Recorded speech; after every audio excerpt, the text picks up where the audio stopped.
UAEയും Saudi Arabia ഇതേ ഒരു apprehension പറഞ്ഞു. അതായത് ഇറാൻ എന്ന് പറഞ്ഞ രാജ്യം എൻറിച്ച് യുറേനിയം അതിഭയങ്കരമായിട്ട് വാങ്ങിക്കൂട്ടുന്നു, ചൈന അവർക്ക് സഹായം ചെയ്യുന്നു, റഷ്യ അവർക്ക് സഹായം ചെയ്യുന്നു. ഇത് ആ റീജിയൻ്റെ അകത്ത് ടെൻഷൻ ഉണ്ടാക്കുന്നുണ്ട്. കാരണം ഈ അലി ഖമേനി എന്ന് പറയുന്നയാൾ ഒരു കാരണവശാലും ന്യൂക്ലിയർ വെപ്പൺസിനെ പറ്റി ഫർദർ ഡിസ്കസ് ചെയ്യാൻ തയ്യാറാകുന്നില്ല. പക്ഷെ ഇറാനിയൻ ഭരണകൂടം, അതായത് മസൂദ് പെഷഷ്കാനും കൂട്ടർക്കും ഇതുമായി ബന്ധപ്പെട്ട് ഒരു നെഗോസിയേഷൻ അമേരിക്കയുമായിട്ട് ചെയ്യാൻ തയ്യാറാണെന്നുള്ള രീതിയിൽ ഇറാനിയൻ പത്രവും റിപ്പോർട്ട് ചെയ്തു. ഇനി നമ്മൾ കൂട്ടിച്ചേർത്ത് വായിച്ചിട്ട് ഇതിനകത്ത് അറിയേണ്ട ഒരു സംഭവമുണ്ട്.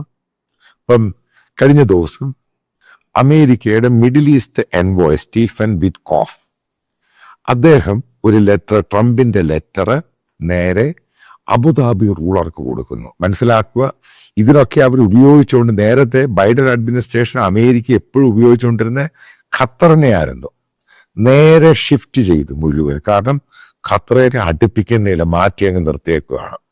അബുദാബി റൂളറിന് കൈമാറുന്നു ഈ ലെറ്റർ.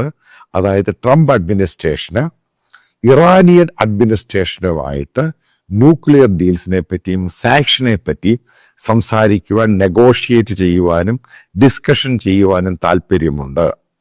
അതിൻ്റെ പ്ലേസ് ആയിട്ട് അവരെ അബുദാബി തിരഞ്ഞെടുക്കാനും, അബുദാബിയോ അല്ലെങ്കിൽ സൗദി അറേബ്യ, കാരണം രണ്ടുപേരും ഡിസ്കസ് ചെയ്യാനുള്ള പ്ലേസ്, വെന്യൂ ആയിട്ടും തിരഞ്ഞെടുക്കാൻ അവർക്ക് താല്പര്യം. അതിൻ്റെ പേരിലാണ് അബുദാബി റൂളർക്ക് ഈ ലെറ്റർ കൊടുക്കുന്നത്.